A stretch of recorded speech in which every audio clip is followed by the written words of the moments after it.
মহাদেব ও শ্রীকৃষ্ণের যুদ্ধ গল্প। রাতটা ছিল অদ্ভুত নীরব। চারদিকে শুধু যুদ্ধের আগুনের আলো জ্বলছিল। একদিকে দাঁড়িয়ে আছেন স্বয়ং মহাদেব, চোখে আগুনের মতো তেজ, হাতে ত্রিশূল। আর অন্যদিকে শান্ত মুখে দাঁড়িয়ে আছেন শ্রীকৃষ্ণ, কিন্তু তার চোখে লুকিয়ে আছে অসীম শক্তি।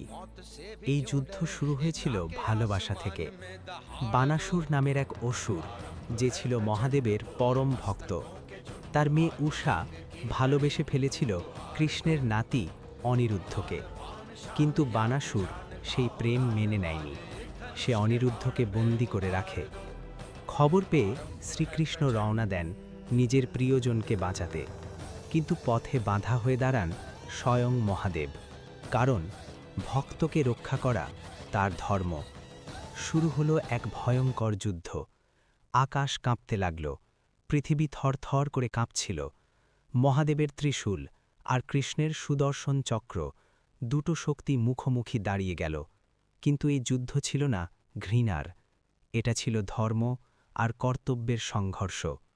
শেষে শ্রীকৃষ্ণ বানাসুরকে পরাজিত করলেন, কিন্তু মহাদেবের সম্মান রেখেই।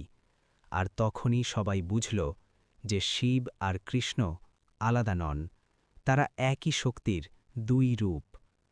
যেখানে ভক্তি আছে সেখানে শিব আছেন, আর যেখানে প্রেম আছে সেখানে কৃষ্ণ আছেন। নমস্কার। যদি এই গল্পটা তোমার মনে লাগে, কমেন্টে লিখো হর হর মহাদেব অথবা জয় শ্রীকৃষ্ণ।